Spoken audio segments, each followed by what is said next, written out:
He didn't even look up from his glass of whiskey when I spoke. Clause 14.2, I said. You should read it again. The rights revert if the transfer fee isn't specified. He chuckled, low, dismissive. You're a secretary, not a lawyer. Leave the contracts to the people who know what they're doing. I smiled, small and quiet. Of course. Then I walked out, heels silent on the marble floor, already calculating how to turn his arrogance into my opening move. Backstory setup. Then versus now. When I joined the company, it was barely staying afloat.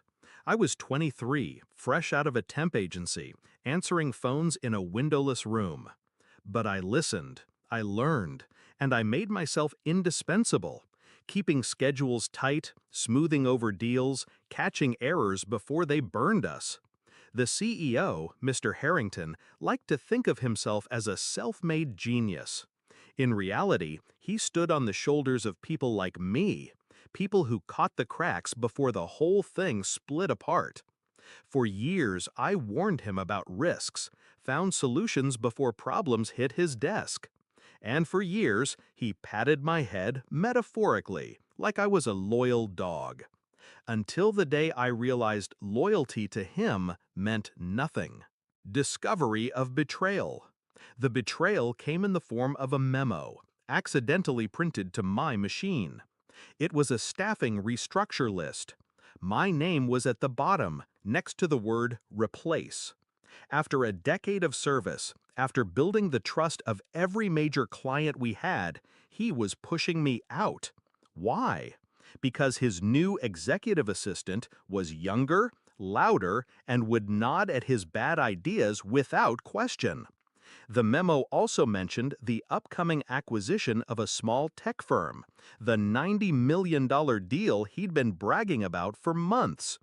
And there it was, Clause 14.2, the one he'd just dismissed in my presence. It was a reversion clause.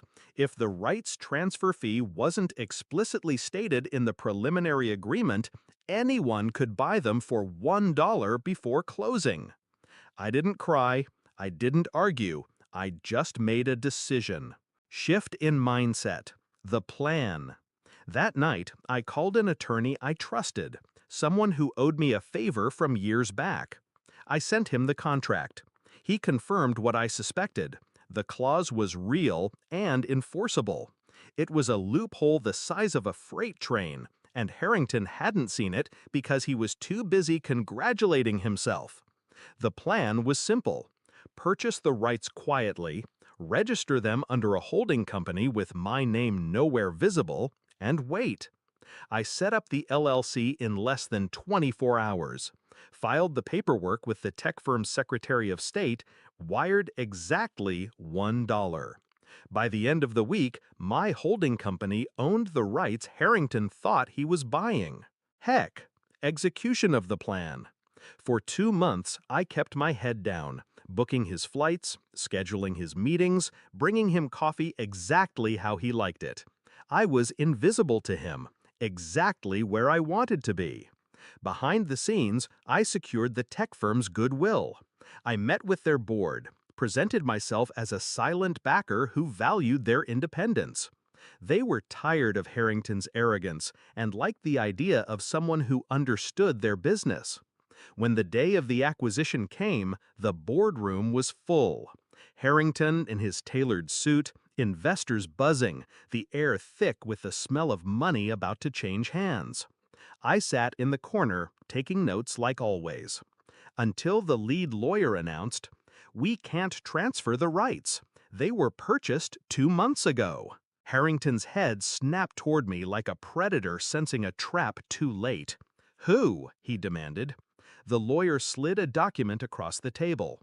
A holding company name, my attorney's signature, the $1 receipt. "This is impossible," he growled, turning to me. You did this?" I looked up, calm, unblinking. "You told me I was a secretary, not a lawyer, but you forgot. I can read." Gasps, silence, investors shifting in their seats. I stood, closing my notebook. You tried to erase me. Instead, I erased your deal, and now I own the rights you need.